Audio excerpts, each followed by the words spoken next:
Boom. That right there is my research. We're about to go hit 8 miles. Just an easy run, nothing crazy today. But I've been talking about these electrolytes, the salt electrolytes that these companies have, like these little packets, the powder mix, and they really enhance and they help my performance. Honestly, they help if you're not performing anything. But boom, I have like scoured the internet, and I have found 4 companies that I think are really positive, and they all have science backing them up. They all have peer-reviewed like tests. So these 4 brands, and a couple of these we've talked about, but the BPN electrolytes, the Element electrolytes, the salty electrolytes, and then another company that I like for other things, like vitamins, but they now have come out with like an endurance packet, and the company's called Thorn. But I mean, I'm looking at everything you can think of. I mean, the sodium content, the potassium content, how many servings you're getting in each time you buy, and how much, and everything's all over the place. It's crazy. One company's going to be cheaper, but then they're going to have, you know, smaller amounts of sodium or potassium per stick. There's one company that has sticks and powder, and then the other 3 just do like the little sticks. Obviously the powder gives you more freedom. The sticks, though, it's 1 stick this use, 1 stick that use. I don't know, but I'm just going over it like crazy. You know, Element is providing the most sodium per serving. Salty is providing the most potassium per serving. Element is the most expensive. Salty and the BPN electrolytes are going to be the least expensive. The BPN electrolytes you can get in powder, and you can get that at 50 servings for $45, which, I mean, is really good. So then you can almost do the BPN electrolytes and double up. And then when you double up for about the same price as the other 3, and when I mean double up, we're going two scoops or 2 servings, it bumps that up to being right there with Element, or nutritionally speaking, and then it's going to have a little bit more potassium, still has a little bit less magnesium, but the sodium content becomes the same. Salty, their sodium, potassium, magnesium content is very high, in the 30 servings for $35. It's just so close on each of these. We're doing a short endurance run, so we're on that warm-up mile by 9 minutes, 9.5 or so. Nothing crazy. We'll do the same thing on the cool down.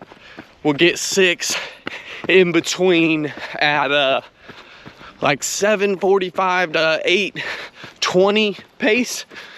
So as long as we stay in there, we'll run about 6 right in there. Finish at 8 miles.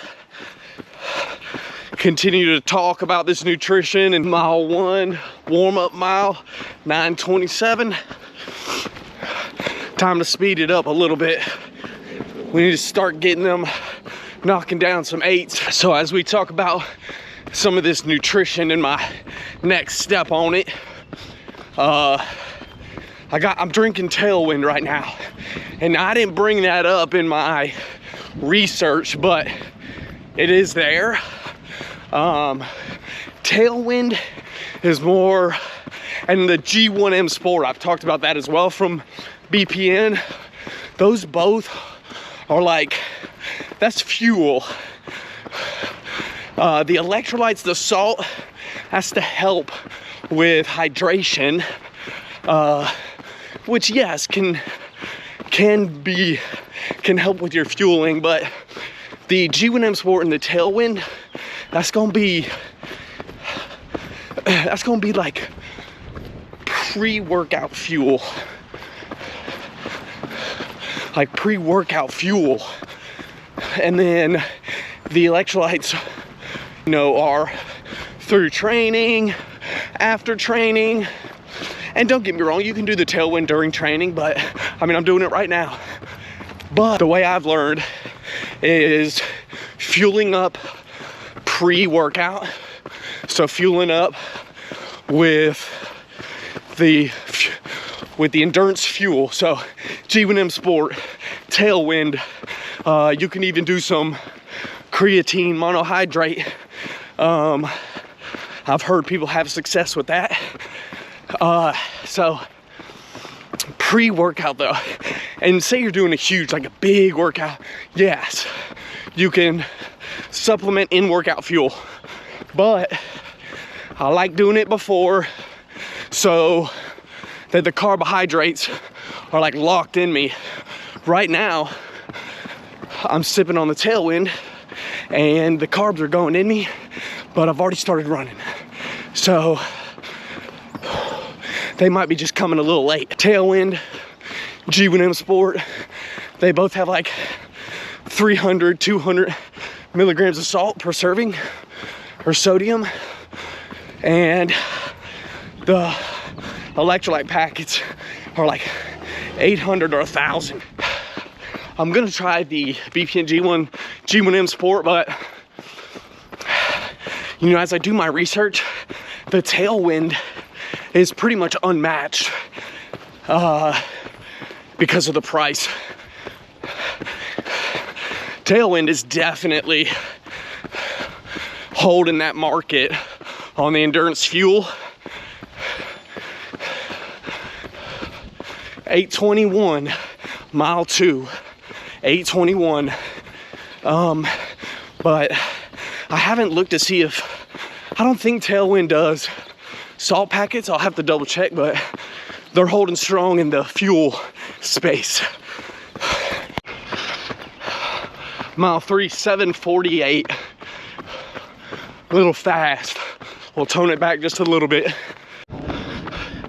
Lap 4, mile 4, 8:08. It's perfect. I wanted to go to the Silver Comet today, the trail today, but